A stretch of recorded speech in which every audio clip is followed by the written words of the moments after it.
आज हमारे साथ हैं अमित शाह जी, गृह मंत्री, एक खास बातचीत के लिए। अमित भाई, आपको न्यूज़ 18 नेटवर्क को एक एक्सक्लूसिव इंटरव्यू देने के लिए बहुत बहुत धन्यवाद। आज बहुत शुभ दिन भी है, नवरात्र भी हैं, आपको उसकी भी शुभकामनाएं। सबसे पहला सवाल अमित भाई, पिछले कुछ महीनों में देश में आपके स्वास्थ्य को लेकर बहुत चिंता भी रही है लोगों की, आपको देखकर बहुत अच्छा लग रहा है, कैसे हैं आप? नहीं, मैं बिल्कुल ठीक हूँ, स्वस्थ हूँ और पूर्णतः अपना काम कर रहा हूँ। सबसे पहले तो मैं देश भर की जनता को आज शक्ति का पर्व नवरात्रि जो शुरू हो रहा है उसकी बहुत बहुत हृदय से शुभकामना देता हूँ। नवरात्रि हमारे यहाँ शक्ति पूजा के एक पर्व के रूप में जाना जाता है और विशेषकर गुजरात में, बंगाल में, ढेर सारे राज्यों में इसको बहुत अच्छे तरीके से लोग मनाते हैं।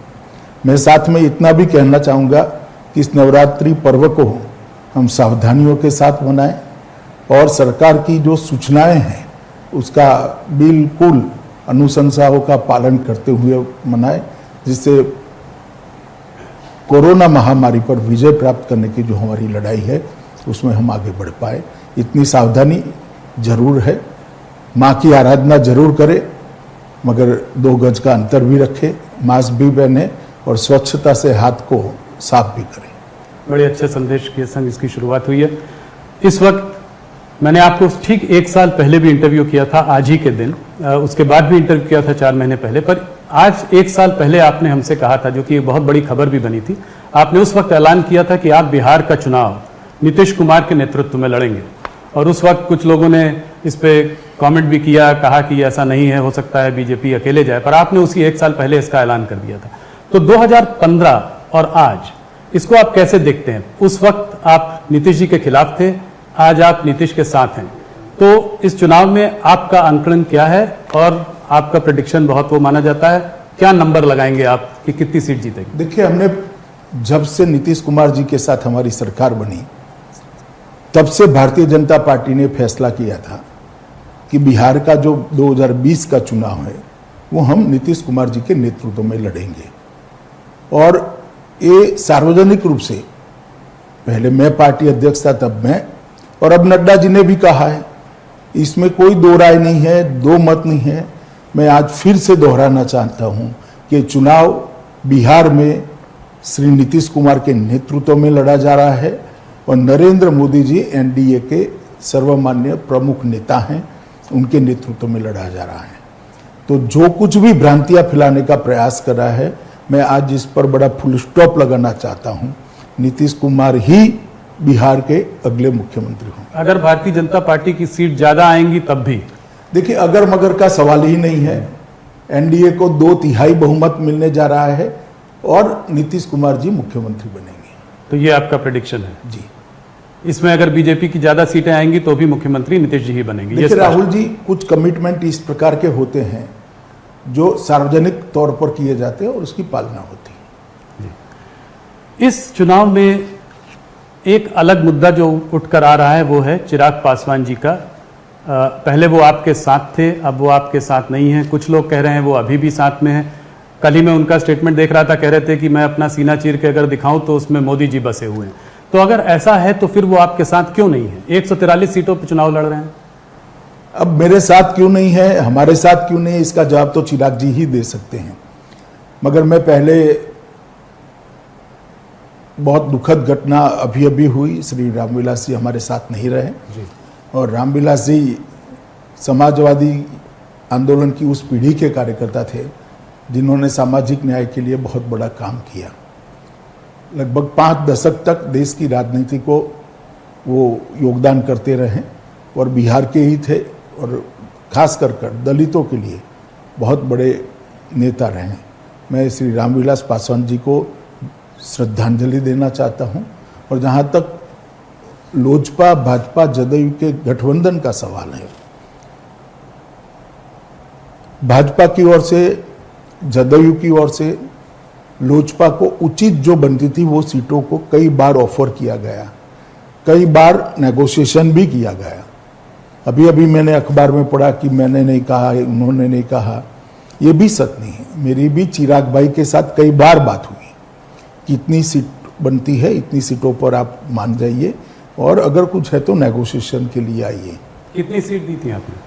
मैं नंबर सार्वजनिक करना नहीं चाहता हूं क्योंकि सार्वजनिक जीवन में ये ठीक नहीं होगा, मगर जो एक नया साथी जनता दल आया था, गत विधानसभा चुनाव में जनता दल नहीं था जी। तो जनता दल हमारे साथ जुड़ता है तो भाजपा और लोजपा दोनों की सीटें कुछ कुछ तो कम होगी, हमारी भी हुई है जी, ये लाजमी था। तो सबने अपनी अपनी सीटें कम करनी थी, ये एक समझौता था, मगर वो नहीं हो पाया और नहीं हो पाया तो बड़े दुख के साथ हमने अलग होना पड़ा। और उन्होंने एक तरफा कुछ बयान भी दिए, वो बयानों का भी रिएक्शन भारतीय जनता पार्टी और जदयू के कार्यकर्ताओं में भी आया, तो गठबंधन के लिए बड़ी दिक्कत थी और फिर भी हमने नहीं तोड़ा। अंततोगत्वा तोड़ने की घोषणा उनकी ओर से ही हुई। और आने वाले समय में क्या वापस आने की संभावना है? चुनाव के बाद देखेंगे, अभी तो हम आमने सामने लड़ रहे, डटकर लड़ रहे हैं। भारतीय जनता पार्टी का हर कार्यकर्ता जिस सीट पर हम वीआईपी, जदयू और भाजपा ये चार पार्टियां लड़ रही हैं, ये चारों को जिताने के लिए एडी चोटी का प्रयास करेगा और पूरा दमखम से चुनाव हम लड़ेंगे।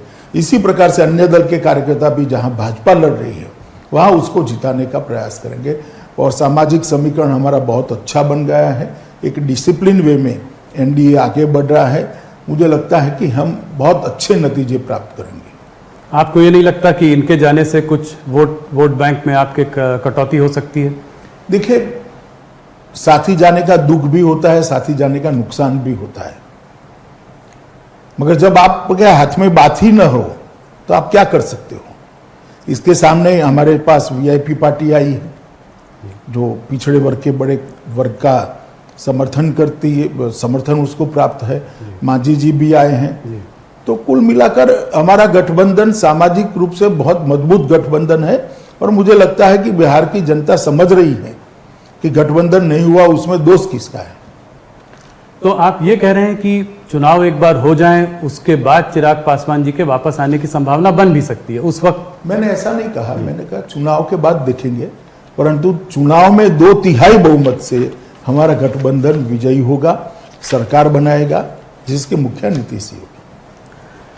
बहुत दिनों से इस बात में हम लोगों ने, मैंने आपसे पहले भी ये इंटरव्यू में पूछा है, इस बात की चर्चा भी रही है, आपके कैडर्स की डिमांड भी रही है, लोग ये जानना भी चाहते रहे हैं कि भारतीय जनता पार्टी बिहार में चुनाव अकेले क्यों नहीं लड़ती है?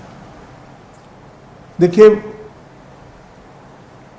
जहां तक अकेले लड़ने का सवाल है, पार्टी के संगठन का विस्तार कितना हुआ है, विस्तार कर कर नीचे तक पैंट कितनी बनी है। और नीतीश कुमार जी जब से एनडीए बना तब से हमारे साथी हैं। पहले समता पार्टी हुआ करती थी, जौहर साहब नेतृत्व करते थे जी, शरद यादव जी करते थे, बाद में नीतीश कुमार जी के हाथ में नेतृत्व आया, तो तब से हमारे पुराने साथी हैं और तोड़ने का कोई कारण नहीं है। एक बार बीच में थोड़ी गड़बड़ हुई थी, टूटा था, मगर अच्छा ही हुआ, फिर से आज वो एनडीए में है। तो सिर्फ विस्तार के लिए अकेला लड़ना वो ठीक नहीं है, गठबंधन का एक धर्म होता है, तो हमने धर्म को निभाया है। और हम चाहते हैं कि नीतीश कुमार जी के नेतृत्व में जो विकास हुआ है 15 सालों में वो बरकरार रहे। ऊपर मोदी जी, नीचे नीतीश जी, ये डबल इंजन वाली सरकार बिहार को विकसित राज्य बनाने की दिशा में बहुत द्रुत गति से आगे ले जाएगी। आप जब जनता के बीच आज जा रहे हैं इस गठबंधन के साथ, तो पिछले 15 साल में क्या आपकी सरकार ने किया है जिसको कि आप जनता के सामने लेकर जा रहे हैं? ये 15 बनाम 15 जो आप 15 साल अपने और 15 साल लालू जी के कंपेयर करने की कोशिश कर रहे हैं, इसमें आप क्या बोल रहे हैं जनता को? सिर्फ इतना ही नहीं है जी, आप बिहार के 15 साल लालू जी के और 15 साल नीतीश जी के कंपेयर करना है तो मैं अभी कर देता हूं, मगर इसके साथ साथ केंद्र में श्री नरेंद्र मोदी जी की सरकार बनने के बाद 10 साल भी नहीं हुए, 6 साल समाप्त हुए। 6 साल के अंदर देश के 60 करोड़ गरीब, जिसमें से बहुत बिहार में गरीब आबादी बहुत ज्यादा है, आप भी जानते हो जी, उनके घर में बिजली पहुंचाई गई। हर घर में बिहार में बिजली है आज, शौचालय पहुंचाया गया है, गैस का चूल्हा पहुंचाया गया है, स्वास्थ्य योजना का 5 लाख तक का कार्ड पहुंचाया गया है, ढेर सारी सुविधाएं उनको देने का काम भारतीय जनता पार्टी की सरकार ने किया है। एक प्रकार से गरीबों को नारे की जगह एम्पावर करने का काम श्री नरेंद्र मोदी जी ने किया है। 1,25,000 करोड़ का पैकेज दिया था। दुर्भाग्य से हम चुनाव हार गए। सब मानते थे अब पैकेज का क्या होगा। हम पाई पाई का हिसाब दे सकने की स्थिति में है। 1,25,000 करोड़ के पैकेज को बिहार की जनता के लिए जस का तस हमने जमीन पर उतारा है। चाहे इंफ्रास्ट्रक्चर की बात हो, चाहे रेल की बात हो, चाहे पेट्रोलियम की बात हो, चाहे बिजली की बात हो, चाहे गंगा पर बड़े बड़े पुल बनाने हो, चाहे कारखाने खाद के बनाने हो, चाहे कृषि विकास के लिए इंफ्रास्ट्रक्चर खड़ा होना, हर क्षेत्र के अंदर 1,25,000 करोड़ ने अपना काम किया है।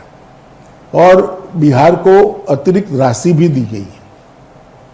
और साथ में साथ नीतीश कुमार जी की सरकार ने भी ये 15 साल में बहुत तेजी से विकास किया है। मैं थोड़े आंकड़े आपको देना चाहता हूँ। जब लालू जी के 15 साल थे तब विकास दर, औसत विकास दर 3.16 थी और आज 11.20 है। आप समझ सकते हो। Bihar one of the fastest growing economies है जी। और फास्टेस्ट ग्रोइंग इकोनॉमी किसके राज्य में बनी जी। तो एनडीए के राज्य में। जहां तक बजट का सवाल है, 23,000 करोड़ का बजट था, आज 2,23,000 करोड़ का बजट है। बजट में 2 लाख करोड़ की बढ़ोतरी बिहार जैसे राज्य जहां रेवेन्यू कम होती है वहां पर हुआ है। इसी प्रकार से एग्रीकल्चर ग्रोथ रेट में 5% की वृद्धि है। व्यक्तिगत आय में भी वृद्धि हुई है। लगभग 18% लोगों के घर में बिजली थी, आज 100% घरों में बिजली हुई। पक्की सड़कें 37% थी, आज 80% सड़क की पक्की सड़कें बन चुकी हैं। ये बताता है कि बिहार के अंदर विकास हुआ है। बिहार की जनता ने आजादी के बाद पहली बार एनडीए में नरेंद्र मोदी और नीतीश कुमार के नेतृत्व में विकास को पहचाना है और उनको भी लगा है कि हाँ, बिहार का भी विकास हो सकता है। गंगा का पुल बनाने की बात लीजिए, 50 के दशक के बाद आज पहली बार बन रहे हैं और एक नहीं 2-2, 3-3 पुल बन रहे हैं। फर्टिलाइजर के कारखाने बन रहे हैं। चौतरफा विकास का एक वातावरण बिहार के अंदर बना है और इसका फायदा निश्चित हमसे होगा। और लालू जी के शासन में सिर्फ विकास ठप पड़ा था ऐसा नहीं था। फिरौती एक इंडस्ट्री बन चुकी थी। गायों के घास का चारा तक खा लिया गया था। बेपनाह मतलब भ्रष्टाचार जिसका कोई नाप नहीं है, इतना भ्रष्टाचार हुआ। लॉ एंड ऑर्डर आप जानते ही है बिहार का कैसा था, अब लॉ एंड ऑर्डर कैसा है। बहुत बड़ा अंतर आया है और बिहार आज आगे मुड़कर देख रहा है, आगे बढ़ने के लिए तैयार हुआ है। तो ये जो परिवर्तन आया है ये 15 साल में आया है और ये परिवर्तन के अंदर और तेजी आई है वो मोदी जी के प्रधानमंत्री बनने के बाद आई है। तो नीतीश कुमार जी के 15 साल और लालू जी के 15 साल का कंपैरिजन, अगर जदयू ही भाजपा जदयू रखे इससे तो अच्छा है कि आरजेडी एक बार रख दे तो बिहार की जनता को मालूम पड़ जाएगा कि विकास किसको कहते हैं। पर अमित जी, कुछ आंकड़े और भी हैं। अगर आप कुछ सोशो इकोनॉमिक इंडिकेटर्स देखें तो ह्यूमन डेवलपमेंट इंडेक्स में बिहार एकदम नीचे है। अगर आप अनएम्प्लॉयमेंट रेट देखें तो बिहार में बहुत हाई है। इनफैक्ट करीब 46% की वृद्धि हुई है। अगर आप उसकी लिटरेसी रेट देखें तो तमिलनाडु और झारखंड के संग बॉटम 3 स्टेट्स में भी आता है। तो एक एंटी इनकम्बेंसी का माहौल हो ही जाता है इतने दिनों में। उसके बाद इस तरह के भी कुछ इंडिकेटर्स हैं, तो इनको कैसे काउंटर करेंगे? आपकी क्या प्रॉमिस रहेगी कि इसको कैसे ठीक किया जाए? देखिए, मैं आपको बताता हूं कि जब आपको तुलनात्मक अभ्यास करना है, कंपैरेटिव स्टडी करना है, तो आपको क्या मिला था वो देखना पड़ेगा। आपको एक मैदान मिल जाए और उस पर एक मकान बनाना है तब तो सरल होता है, मगर 500 फुट ऊंडा गड्ढा मिलेगा और उसमें मकान बनाना है तो देर लगती है। और जब चहु ओर से पिछड़ापन हो तब आपने प्रायोरिटी तय करनी है। तो नीतीश कुमार जी ने प्रायोरिटी तय करी है, नरेंद्र मोदी जी ने प्रायोरिटी तय करी है कि भी पहले हर व्यक्ति को एम्पावर करो, गांव को सड़कों से जोड़ दो, गांव को बिजली से जोड़ दो, गांव के अंदर शुद्ध पीने का पानी पहुंचाने का काम कर दो। ये होने के बाद ऑटोमेटिकली इंफ्रास्ट्रक्चर के बगैर कैसे इंडस्ट्री आ सकती है? तो अभी इंफ्रास्ट्रक्चर बनाना, बिजली पहुंचाना, ये काम हुआ है। मैं नहीं कहता कि पूरा काम समाप्त हो गया। कांग्रेस आरजेडी के शासन में जो बीमारू राज्य बनाकर छोड़ा था, उसमें बाहर आने के लिए अभी काफी कुछ करना बाकी है, मगर वो वही कर सकते हैं जिन्होंने इतना किया है, और वो नीतीश कुमार और नरेंद्र मोदी जी की जोड़ी है। मोदी जी यहां पर है और नीतीश जी वहां है, तो केंद्र सरकार का भी समर्थन प्राप्त होगा। अगर एक सरकार ऐसी आ जाती है जो केंद्र के साथ झगड़ा लगाने में ही पड़ी रहेगी, तो बिहार का विकास कैसे आएगा? और एक सरकार ऐसी आएगी, एनडीए की सरकार आएगी, जो नरेंद्र मोदी जी के विकास के विजन को अपने यहाँ अपनाएगी, तो मैं मानता हूं फायदा होगा। लालू प्रसाद जी जब पावर में आए थे तो उन्होंने ये MY कॉम्बिनेशन ढूंढ लिया था, मुस्लिम यादव वोट बैंक, जो कि आज भी 30% से ऊपर सीधा सीधा है, जो एक तरफ वोट देता है। आप लोगों के जो पूरा जो आपकी जो समीकरण है, जिसमें कि अपर कास्ट है, OBC EBC सब साथ में है, वो उसका काट आप लोगों ने ढूंढा और लालू जी से आप लोगों ने 30% से ज्यादा आप लोगों ने इधर बनाया। मगर आज जब थोड़ी एंटी इनकम्बेंसी भी है, कुछ माइग्रेंट लेबर इशू भी है, कोविड के माहौल में चुनाव हो रहा है, हो सकता है वोटिंग परसेंटेजेस लो हो, उसमें कुछ आपको लगता है कि इसमें कुछ गड़बड़ हो सकती है आपके आंकलन में? देखिए, आपका आकलन मुझे लगता है कि अभी आप बिहार गए नहीं हो। एक बार बिहार जाकर आइए। बिहार गए हुए बहुत सारे कार्यकर्ताओं को से मैंने फ़ोन पर बात की है, ग्रामीण अंचल के कार्यकर्ताओं से भी बात करी है। नरेंद्र मोदी जी ने मार्च से लेकर छठ पूजा तक जो अनाज गरीब के घर में पहुंचाया है, एक पैसा नहीं लिया है। कोविड के बाद जी। बिहार की जनता आज इस बात को कभी भूल नहीं सकती, कभी भूल नहीं सकती। नीतीश कुमार जी ने जो प्रवासी मजदूर आते थे, इनकी रहने की व्यवस्था की, इनका टिकट भाड़ा दे दिया, बाद में 1000 रुपया दिया और उनको एक किट दी, हेल्थ की व्यवस्था करी। आज 96% रिकवरी रेट है बिहार का, देश में शायद सबसे ऊपर है। कोविड सब जगह फैला है, बिहार में भी फैला है, मगर 96% रिकवरी रेट है बिहार का। और आप समझते हो, बिहार जैसे राज्य में जहां स्वास्थ्य का खाका बहुत चरमराया हुआ था एक जमाने में, वहां ये अचीवमेंट प्राप्त करना बहुत बड़ी बात होती है जी। तो कोविड के कारण गुस्सा होगा, ये बात मेरे गले नहीं उतरती है। कोविड के कारण ढेर सारा फायदा हो। इसके अलावा 54,000 करोड़ की राशि बिहार सरकार ने खर्च करी है।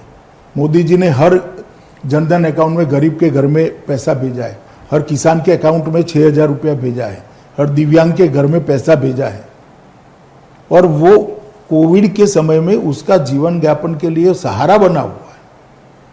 तो सरकार का ये जो संवेदनशील चेहरा है नरेंद्र मोदी जी का, चाहे नीतीश कुमार जी का, उसने कोविड से ग्रसित और कोविड से पीड़ित जनता को एक संवेदनशील राज्य, चाहे केंद्र हो या राज्य हो, संवेदनशील सरकार कैसी होती है, इसका परिचय कराया। मैंने ये भी सुना है कि आपके इंटरनल सर्वेस कह रहे हैं कि वहाँ आज भी मोदी जी की एक बहुत बड़ी लहर है। एंटी इनकम्बेंसी जरूर होगा, वो हो जाता है, स्वाभाविक है इतने सालों के बाद, मगर मोदी जी की एक लहर है, वेव है, और हो सकता है आपकी सीट आपके पार्टनर से ज़्यादा, नीतीश जी से ज़्यादा सीटें आप लोग लेके आए। भैया, मोदी जी की लहर सिर्फ बिहार में नहीं है जी, देश भर में है, बिहार में भी है, और स्वाभाविक रूप से उसका फायदा सिर्फ हमें नहीं होता है, जदयू को भी होगा, क्योंकि जदयू हमारा साथी है, हम साथ में चुनाव लड़ रहे हैं। तो मोदी जी की लहर से सिर्फ बीजेपी की सीटें बढ़ेगी ऐसा नहीं होगा, जदयू की इतनी ही सीटें बढ़ेगी जितनी बीजेपी की बढ़ेगी। हम लगभग बराबर सीटें लड़ रहे हैं, एक सीट जदयू हमसे ज्यादा लड़ रहा है, बराबर सीटें लड़ रहे हैं। और मैं अभी भी कहता हूं कि आप कितना भी जवाब ढूंढने का प्रयास करिए, बिहार के अगले मुख्यमंत्री नीतीश कुमार जी। लोग ये भी कहते हैं कि जब अमित शाह जी चुनाव का नेतृत्व करते हैं तो वो मैदान में सिर्फ ए टीम लेकर नहीं बल्कि अपने साथ एक बी टीम लेकर भी उतरते हैं। तो काफ़ी लोग चुनाव लड़ रहे हैं बिहार में, ओवैसी जी लड़ रहे हैं, वो उन्होंने काफ़ी कैंडिडेट उतारे हैं, उसमें मुस्लिम वोट्स कटेंगे तो उसका फायदा आपके गठबंधन को होगा। देखिए, इस प्रकार से किसी भी राजनीतिक दल को बी टीम सी टीम कहना ठीक नहीं मानता मैं। सबका चुनाव में लड़ने का अधिकार है, लोकतंत्र है, 1700 पार्टियां हैं। सिर्फ ओवैसी क्यों, बहुत सारे लोग लड़ रहे जी जी, 5 कॉर्नर कॉन्टेस्ट है। अब अपने कुशवाहा जी भी लड़ रहे हैं जी जी, और पप्पू यादव का एक मोर्चा लड़ रहे हैं, एसडीपीआई लड़ रही है, ढेर सारे लोग अपने यशवंत सिन्हा जी भी लड़ रहे हैं बहुत सारे लोग लड़ रहे हैं। अब चुनाव है, किसको ना कीजिएगा, जी जी, जो लड़ेगा लड़ेगा, मगर जनता का मूड मैं स्पष्ट मानता हूं। मैंने 10 दिनों में ढेर सारे कार्यकर्ताओं को मंडल स्तर पर बात करी है टेलीफोन पर, बहुत स्पष्ट रुख है। जो सर्वे आ रहे हैं अभी, ये भी बहुत पॉजिटिव इंडिकेटर देने वाले सर्वे आ रहे हैं कि भारतीय जनता पार्टी और जदयू की सरकार बनने जा रही है। एक फैक्टर इस चुनाव में और आया है पिछले कुछ महीनों में, वो है सुशांत सिंह राजपूत फैक्टर। कहा जा रहा है कि ये एक सुशांत सिंह राजपूत का जो केस है, ये एक महाराष्ट्र वर्सेस बिहार एक लड़ाई में बदल गया है और बिहार चुनाव में एक अहम मुद्दा है। क्या आप इस बात को मानते हैं? देखिए, मुझे मालूम नहीं है जमीन में ये केस कितना चुनावी मुद्दा बना है, मगर बना भी है तो इसका कारण हम नहीं है। अगर पहले से सीबीआई को दे दे तो चुनावी मुद्दा ही न बनता। शंकाएं तो पहले दिन से खड़ी हो गई थी, क्यों पकड़ कर रखना, दे देना चाहिए था। अब ये ऑर्डर भी हमने नहीं करा, उच्चतम न्यायालय ने किया है। उच्चतम न्यायालय ने जब सीबीआई को कहा कि आप जांच करिए तो हमें कर रहे हैं। मगर मैं इतना मानता हूं कि सुशांत सिंह जी की जगह कोई भी व्यक्ति हो, अगर अपमृत्यु होती है तो इसकी जांच ढंग से होनी चाहिए, न्यायिक होनी चाहिए, न्यूट्रल होनी चाहिए। जल्दी में आपको लगता है कि केस को क्लोज कर दिया था मुंबई पुलिस ने? मैं कोई टिप्पणी करना नहीं चाहता क्योंकि सीबीआई जांच कर रही है और अभी कोर्ट के सामने मामला है, परंतु परसेप्शन जो बना था उस वक्त वो ठीक नहीं बना था। तो ये तो रही बिहार की बातें। थोड़ा सा मुड़ते हैं देश के और गंभीर मुद्दों की ओर। सबसे गंभीर मुद्दा पिछले महीनों में जो रहा है वो रहा है चाइना का मुद्दा। आप इस मुद्दे को कैसे देखते हैं? क्या चाइना ने, लोग तरह तरह की बातें कर रहे हैं, पर मैं आपसे सीधा सवाल पूछना चाहता हूं, क्या चाइना हमारी सीमाओं में घुस आया है? क्या आपको कुछ उम्मीद है कि इस समस्या का समाधान निकलेगा? मिलिट्री लेवल टॉक्स काफी दिनों से चल रही हैं, डिप्लोमेटिक दरवाजे भी खुले हुए हैं, क्या इसका समाधान आपको दिखाई पड़ रहा है? देखिए, दोनों सेनाओं के बीच में भी बात हो रही है और दोनों देश के डिप्लोमेट भी बात कर रहे हैं। उस वक्त सरकार के गृह मंत्री नाते मुझे कुछ कहना उचित नहीं लगता, मगर मैं नरेंद्र मोदी जी की बात को दोहराता हूं कि हम अपनी एक एक इंच जमीन के लिए जागरूक हैं और इसको कोई छीन नहीं सकता। तो अंदर किसी के आने का कोई सवाल नहीं है, आप ये कह रहे हैं? मैं फिर से एक बार मेरी बात को दोहराता हूं, हम सीमाओं पर अपनी एक एक इंच जमीन के लिए जागरूक है पर उसको कोई छीन नहीं सकता। चाइना तो ये समझता है कि लद्दाख और अरुणाचल प्रदेश भी जो है हमारे देश का हिस्सा नहीं है। तो क्या आपको लगता है कि भारत को भी तिब्बत और ताइवान के रवैये की ओर जो है एक अपने नीति में बदलाव लाना चाहिए? देखिए, ऐसा है कि इस तरह की बातें इस प्रकार के इंटरव्यू में करना ठीक नहीं होगी। ये बड़ा कॉम्प्लेक्स इश्यू है और इसके फार रीचिंग रिपल्केशंस भी होते हैं, इसलिए मैं इस पर ज़्यादा बोलना नहीं चाहता हूं। पार्लियामेंट के फ्लोर पर श्री राजनाथ सिंह जी और विदेश मंत्री जी ने, श्री जयशंकर जी ने, दोनों ने बातें रखी है। मुझे लगता है इतना पर्याप्त है। अभी बातें चल रही हैं चाइना के साथ, देखिए आगे क्या होता है, मगर हम हमारे अधिकारों के लिए और हमारे सार्वभौमत्व के लिए कटिबद्ध है, जागरूक है। शी जिनपिंग जी ने अभी कुछ हाल में कहा, एक कोई मिलिट्री बेस का कहीं पे गए हुए थे, वहां पे उन्होंने जो है पीपल्स लिबरेशन पार्टी में कहा कि हमें दिलो दिमाग से जो है वॉर के लिए तैयार रहना चाहिए। क्या कहना चाहेंगे आप इस तरह के? इस पर तो आप कह सकते हैं कुछ। मैं कोई टिप्पणी नहीं करना चाहता। हर देश हमेशा तैयार रहता है, सेनाएं बनी ही इसके लिए हैं कि अगर कोई अतिक्रमण होता है तो सेना जवाब दे। तो आपको लगता है हमारी सेनाओं को भी इस संभावना के लिए तैयार रहना चाहिए? बयान के रेफरेंस में मैं नहीं कह रहा, वैसे ही तैयार होती हमारी सेना जी, वरना भिड़ंत न होती उस दिन। अमित जी, एक तरफ लाइन ऑफ कंट्रोल में तनाव बना हुआ है हमारा पाकिस्तान के संग, एक तरफ चाइना के संग, और दोनों आपस में भी मुझे लग रहा है कुछ वो लोग आपस में भी उनका तालमेल है। तो ऐसे में अपने देश को हम लोग कैसे वो बचाएंगे? मतलब दोनों तरफ से हमारे ऊपर दबाव बना हुआ है, तो इसको हम आप कैसे देखते हैं? नहीं, हमारी सेनाएं और हमारा नेतृत्व दोनों सक्षम है, इरादे बुलंद हैं, और एक 130 करोड़ का भारत इस प्रकार से कोई इसको दबा नहीं सकता है, और सत्य हमारे पक्ष में है, दुनिया के ज़्यादातर देश हमारे पक्ष में है। मैं मानता हूं कि ये ठीक है, एक स्थिति होती है, कई बार ऐसा दिखता है, परंतु अब कुछ भी करना इतना सरल नहीं है। राहुल गांधी जी जो है चाइना पे आजकल बयानबाजी कर रहे हैं, तो उन्होंने एक बार ये कहा कि जो है हमारी सेना ने 1200 किलोमीटर जो है, चाइना की सेना ने 1200 किलोमीटर जमीन पर हमारे कब्जा कर लिया, और अगर कांग्रेस की सरकार होती तो 15 मिनट में उनको खदेड़ के भगा देती। इस पर आप क्या कहना चाहेंगे? देखिए, राहुल जी के पास ना कोई डेटा होता है ना कुछ होता है। जिसका सिर नहीं है, जिसका धड़ नहीं, इस प्रकार की बातें करते रहे, मगर कम से कम कांग्रेस पार्टी को बोलने का अधिकार नहीं है। उनके समय में चीन ने भारत की कितनी जमीन हड़प ली है, इसका हिसाब एक बार राहुल जी जरा देश की जनता के सामने रखें। तो क्या मैं 1962 की बात कर रहा हूं। जी जी, कांग्रेस की ही सरकार थी, उनके परनाना ही प्रधानमंत्री थे। क्या आप ये कहना चाह रहे हैं कि प्रॉब्लम आज जो खड़ी हुई है वो 1962 की वजह से है? मैं ऐसा नहीं कहता। प्रॉब्लम आज जिसके भी कारण खड़ी हुई है, जवाब देने में हम सक्षम है। प्रधानमंत्री जी इसके लिए दिन रात काम कर रहे हैं, और जवाब दिया भी जाएगा। कूटनीतिक स्तर पर भी दिया जाएगा, सेना की बातचीत के माध्यम से दिया जाएगा, सब तरह से दिया जाएगा। परंतु कम से कम कांग्रेस पार्टी को यह मुद्दा खड़ा करने का अधिकार नहीं है। चाइना जो है दुनिया को एक बाइपोलर वर्ल्ड की तरह देखता है, एक तरफ चाइना और एक तरफ यूएस। इनफैक्ट अगर देखें तो पिछले कुछ सालों में, चाहे वो ऑस्ट्रेलिया हो, जापान हो, वियतनाम हो, फिलीपींस हो, या यहाँ तक कि ताइवान को भी पिछले एक साल से काफ़ी परेशान कर रहा है। तो क्या लगता है इसका कोई डिप्लोमेटिक इंडिया बाकी देशों के साथ मिलकर इसका कोई इंटरनेशनल स्तर पे कोई हल सोच रहा है, कोई हल निकाल रहा है, बातचीत चल रही है? देखिए, अब उनके हर देशों के साथ अलग अलग प्रकार के रिश्ते हैं, हमारे साथ भी अलग प्रकार के रिश्ते हैं। परंतु जहाँ तक भारत का सवाल है, मैं इतना स्पष्ट कह देता हूँ कि हम हमारी सीमाओं के लिए और सार्वभौमत्व के लिए जागरूक हैं। थोड़ा सा कश्मीर की ओर बढ़ते हैं। पिछली इंटरव्यू में भी मैंने आपसे 4 महीने पहले यही पूछा था कि कश्मीर में आप लोगों ने बात कही है कि विश्वास की भी जरूरत है और वहाँ विकास की भी जरूरत है। अब मनोज सिन्हा जी भी वहाँ पे गए हैं एलजी होने के नाते, तो आपका क्या रोड मैप है? क्या लगता है कि कब वहाँ पर सिचुएशन नॉर्मल हो सकेगी और विकास को एक प्राथमिकता मिल पाएगी? देखिए, जहाँ तक लॉ एंड ऑर्डर का सवाल है, सिचुएशन नॉर्मल हो चुकी है।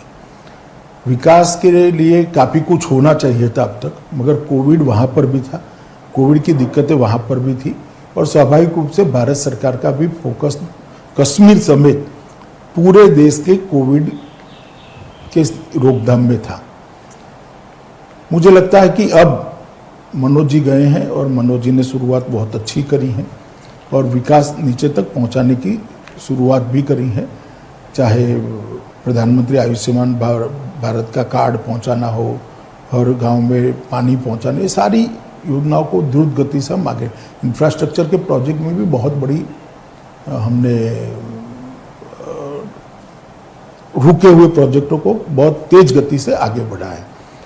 5-6 महीने में आपको दिखाई पड़ेगा कि कश्मीर के अंदर काफ़ी कुछ अच्छा हो रहा है, और स्वाभाविक है कि कश्मीर में भी कोविड कोई कम नहीं था जी, और देश भर में कोविड था, तो 5-6 महीने थोड़ा एक स्लो रहा है, मगर अब गति काफ़ी बढ़ी है।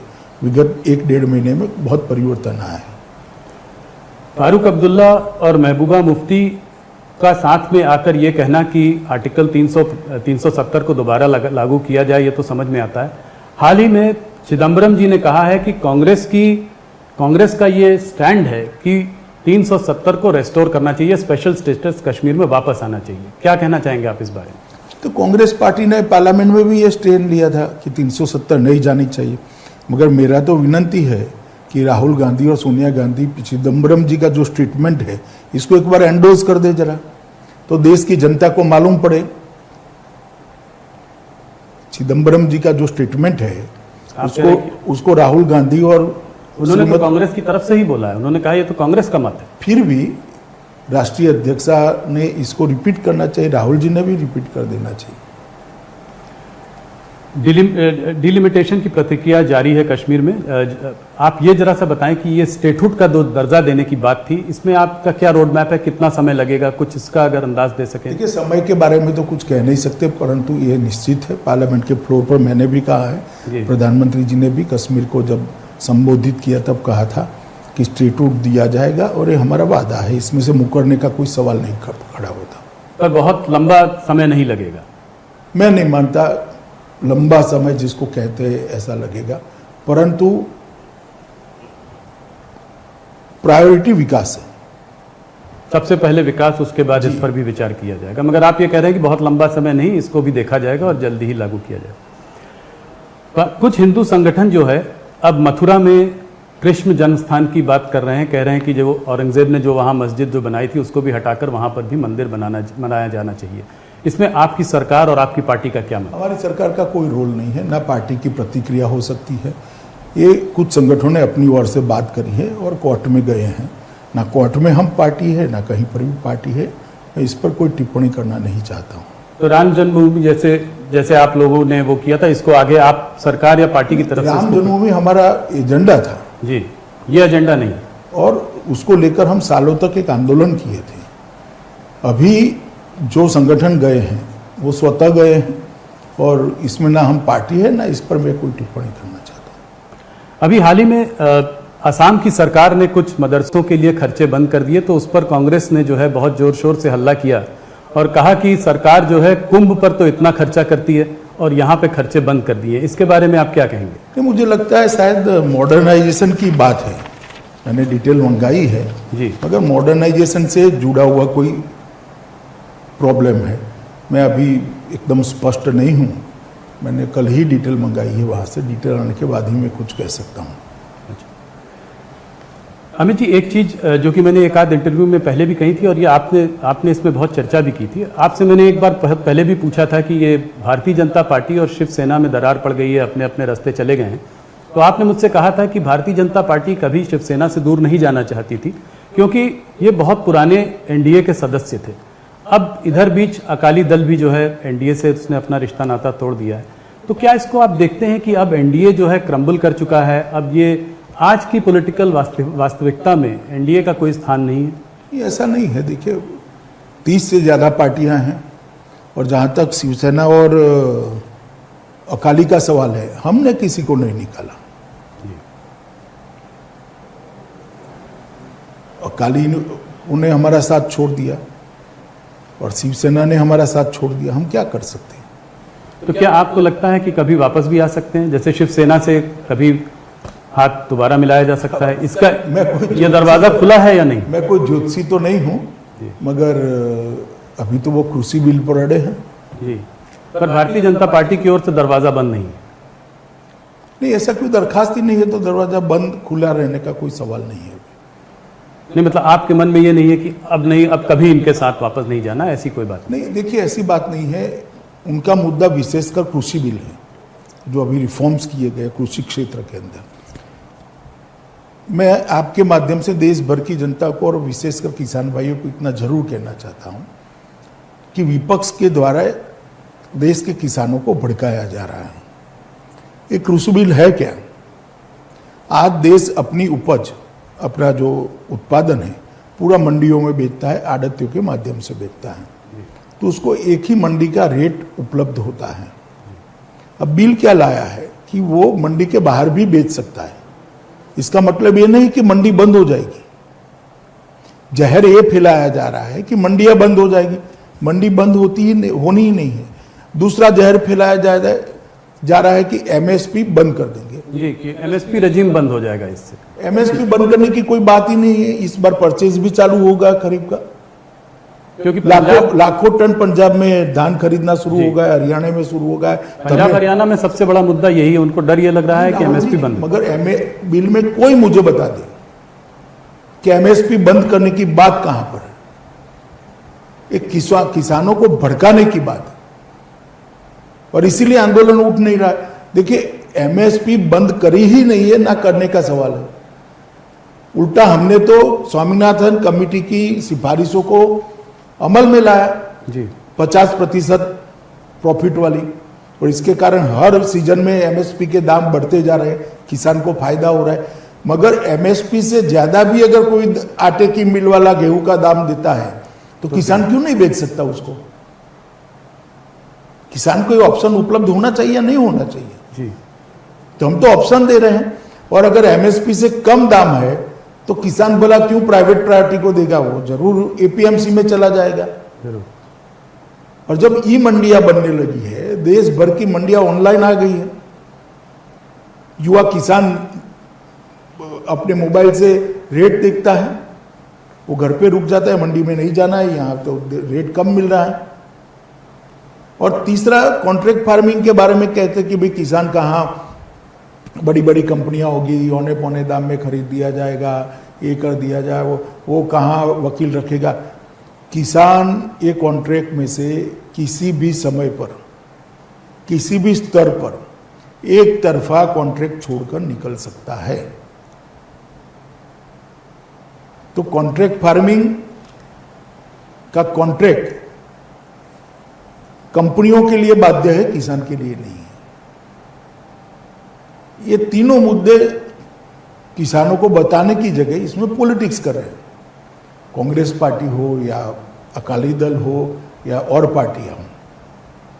मगर देश का किसान अब पढ़ लिख चुका है, देश का किसान जानता भी है, पहचानता भी है, और आपके क्रेडेंशियल जो है उसको भी जानता है कि आंदोलन किसके लिए हो रहा है। आपकी सत्ता के लिए हो रहा है, किसान के लिए नहीं हो रहा है। मैं पूछना चाहता हूं राहुल गांधी को, इतने ट्वीट करते हैं, जरा बता दे कि उनका समय जब था, यूपीए की सरकार थी, कितना एमएसपी के दाम पर गेहूं चावल खरीदा जा सकता था, और श्री मोदी जी की सरकार में कितना, कंपेरेटिव आप ट्वीट करें जी, कितने रुपये का खरीदा जाता था, अब कितना खरीदा जाता है, वो कंपेरेटिव ट्वीट करें। जब जब कांग्रेस का शासन आया, एमएसपी के दाम पर धान और गेहूं की परचेज को कम कर दिया गया। अब आप बोला किसानों की बात करते हो, किसान आपको बहुत अच्छे तरीके से जानता है भैया।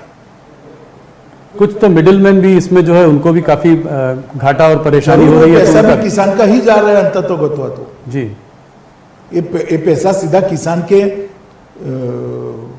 जेब में जाना चाहिए, बिचौलियों का पैसा, और इसीलिए ये सुधार है।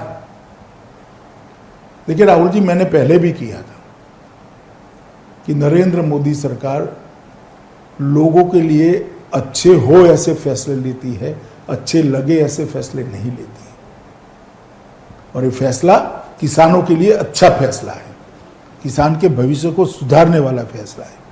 नहीं, बोल्ड रिफॉर्म्स हैं। कुछ लोग कहते हैं कि जैसे 1991 में रिफॉर्म्स आए थे, उसी तरह का रिफॉर्म्स आज एग्रीकल्चर में आया। 1991 में भी इसकी कोई हिम्मत नहीं कर पाया था। जी, एग्रीकल्चर में नहीं हुआ था। देश के 70 करोड़ लोगों के भविष्य को आगे बढ़ाने के लिए फैसला है। तो ये किसानों को आप लोग कैसे समझाएंगे, खास करके हरियाणा पंजाब में, जहां पर की ज्यादा राइस और हरियाणा में तो अब ज्यादा आंदोलन नहीं रहा है, और पंजाब में भी लगभग मेरे हिसाब से 1.5 लाख टन से ज्यादा तो धान आ चुका। जी, किसान चला गया अपना ट्रैक्टर लेकर एमएसपी के दाम से बेचने के लिए। ऐसी बात नहीं है। बिहार में भी ये कोई बहुत बड़ा चुनावी मुद्दा नहीं है ना। मैं आपसे एक पहले ब्रॉड सवाल पूछना चाहता हूं, उसके बाद एक स्पेसिफिक सवाल पूछूंगा।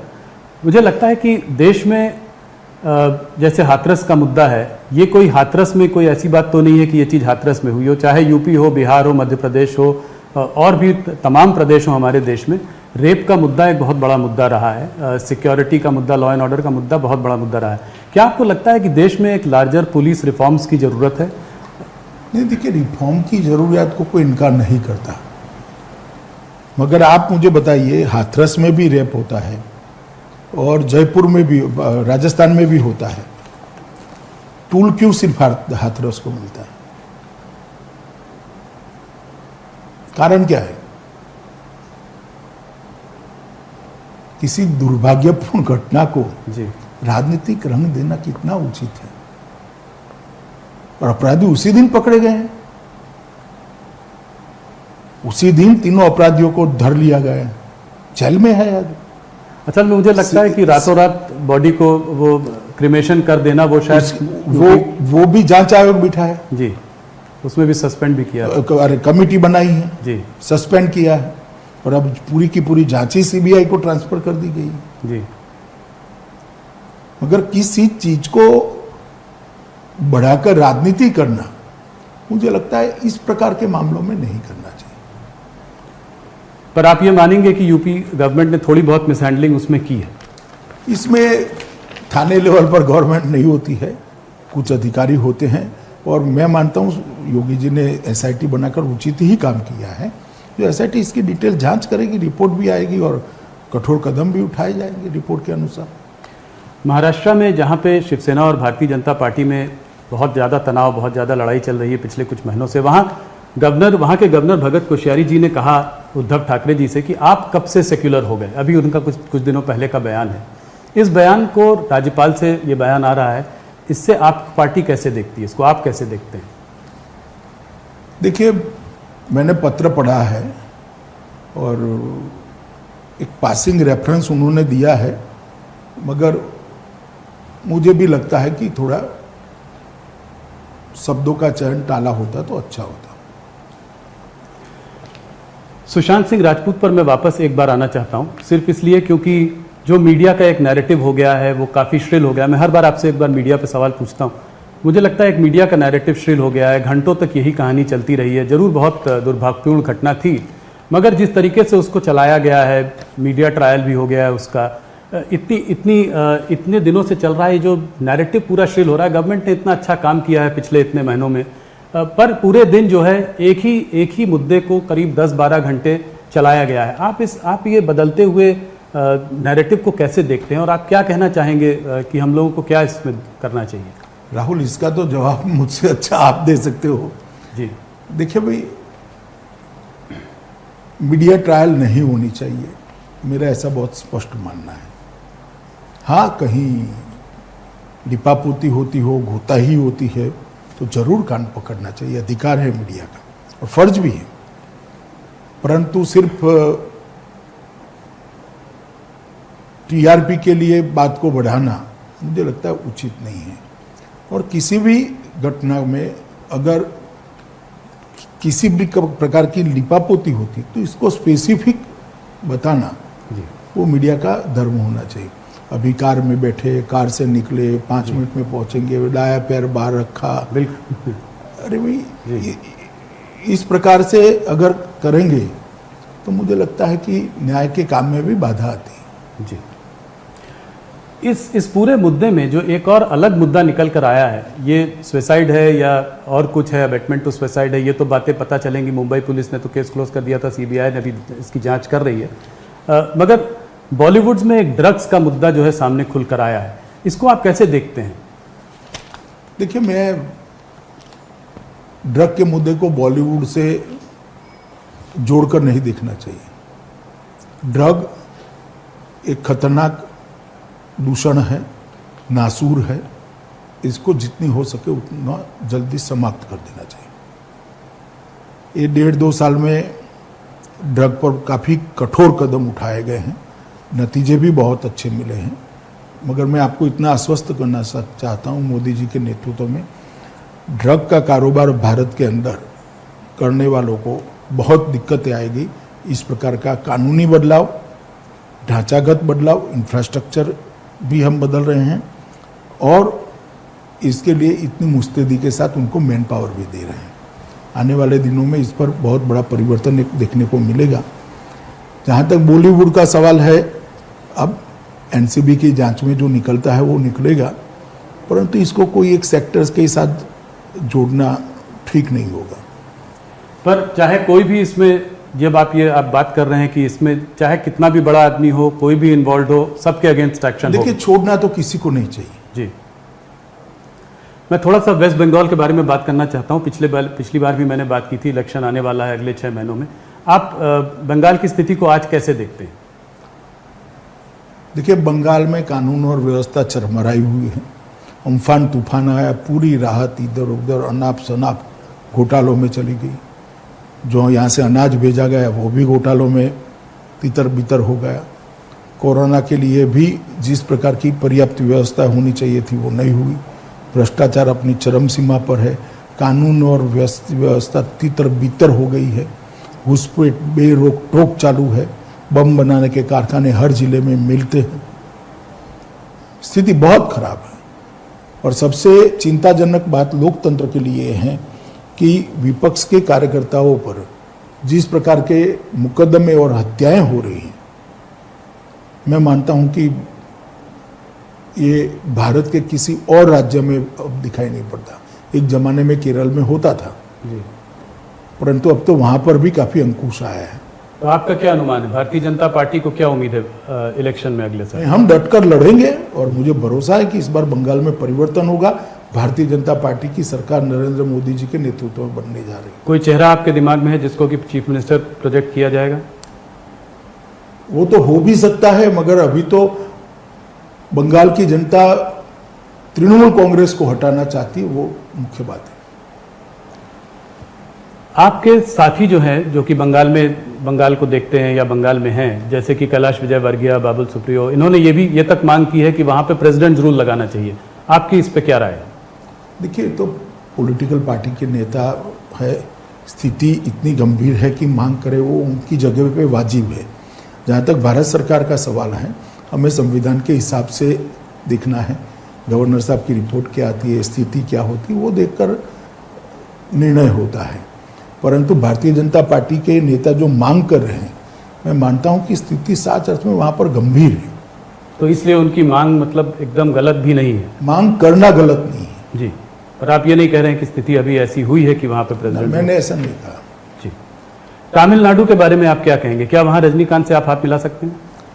अभी देर है थोड़ा, उन्होंने तय भी नहीं किया है कि वो राजनीति में आएंगे नहीं आएंगे। कुछ चेंजेस आपने किए हैं वहां पे, आप अपना बेस बना रहे हैं, तो इसलिए मैंने सोचा कि शायद अभी कुछ बातचीत चल रही होगी। नहीं, हम चेंजेस तो कर ही रहे हैं। हम तमिलनाडु में हमारी पार्टी को मजबूत भी करना चाहते हैं। AIADMK हमारे साथ हैं। हम 2 चुनाव AIADMK के साथ में लड़े हैं। अमित जी, एक और सवाल जो कि हर बार आपसे पूछता हूं और आप भी बहुत गंभीरता से जवाब भी देते हैं। अभी हाल फिलहाल में एक तनिष्क का ऐड आया और जो कि बहुत ट्रोलिंग हुई तनिष्क के ऐड में, तो उसकी वजह से उसको ऐड विड्रॉ करना पड़ा टाटा को। कहीं ये सोशल हार्मनी जो है हमारे देश में, ये कुछ ढीली नहीं पड़ती जा रही है? जो सोशल हार्मनी का जो एक ढांचा था हमारे देश में, आपको लगता है कुछ लोगों की वजह से इस पर क्षति पहुंच रही है? देखिए, हमारी देश की सोशल हार्मनी को कोई इस प्रकार के छोटे मोटे हमले तोड़ नहीं सकते। इसका ताना बना इतना मजबूत है। ढेर सारे हमले ऐसे हुए। अंग्रेजों ने भी बहुत प्रयास कर देखे, बाद में कांग्रेस ने भी बहुत प्रयास कर देखे, मगर ये टूटने वाली चीज नहीं है। मैं मानता हूं किसी भी प्रकार का ओवर एक्टिविज्म नहीं होना चाहिए। तो आप इसका खंडन करते हैं, ओवर एक्टिविज्म का खंडन करते हैं। आप से कुछ आखिरी 2-3 सवाल कोरोना के विषय में। आप कोरोना वॉरियर हैं, आप तमाम अस्पतालों में शुरू में गए, आप कोरोना सर्वाइवर भी हैं, आपको खुद कोरोना हुआ। आपका क्या संदेश है देश के लिए? मैं इतना ही कहना चाहता हूं कि जब तक दवाई नहीं बनती है, टीका नहीं वैज्ञानिक बना लेते हैं, तब तक प्रधानमंत्री जी की जो अपील है, मास्क पहनकर रखना, हाथ को स्वच्छ रखना सैनिटाइजर से, और 2 गज की दूरी रखना, यही दवाई है। और कोरोना से हमने बचना चाहिए। प्रधानमंत्री जी के नेतृत्व में दुनिया भर में कोरोना के खिलाफ हम एक सफल लड़ाई लड़े हैं।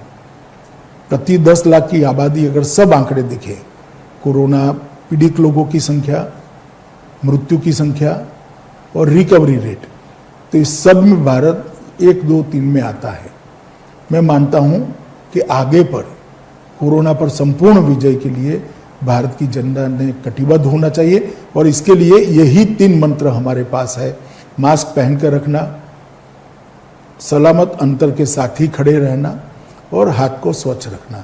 अगर इतना हम करते हैं तो बहुत सारे लोगों को कोरोना से बचा सकते हैं। आने वाले दिन त्योहारों के दिन है, त्योहार जरूर मनाइए, मगर कोरोना से बचकर और कोरोना को परास्त कर कर त्योहार बनाना चाहिए। कोरोना की वैक्सीन आपका क्या अनुमान है, कब तक आ सकती है? इसमें मेरे अनुमान से काम नहीं होता है। इसके इंटरनेशनल स्टैंडर्ड्स हैं जब तक वो स्टैंडर्ड फुलफिल नहीं होते वैक्सीन किसी भी व्यक्ति पर लगाना ये हितावह नहीं होता है। तो ये तो वैज्ञानिक और इंटरनेशनल इंस्टीट्यूशन ही तय करेंगे, ICMR ही तय करेगी कि वैक्सीन मार्केट में ले जाने लायक हुई है या नहीं हुई। अमित जी, आपको हमें एक्सक्लूसिव इंटरव्यू देने के लिए बहुत बहुत धन्यवाद। आप हमारे माध्यम से करोड़ों लोग इस इंटरव्यू को देखेंगे, खास करके न्यूज़ 18 बिहार के दर्शक जो कि इस चुनाव को बहुत क्लोजली देख रहे हैं, वो आपके बयान को जरूर देख रहे होंगे। आपने हमें इतना समय दिया, इसके लिए बहुत बहुत धन्यवाद। नमस्कार। नमस्कार राहुल जी।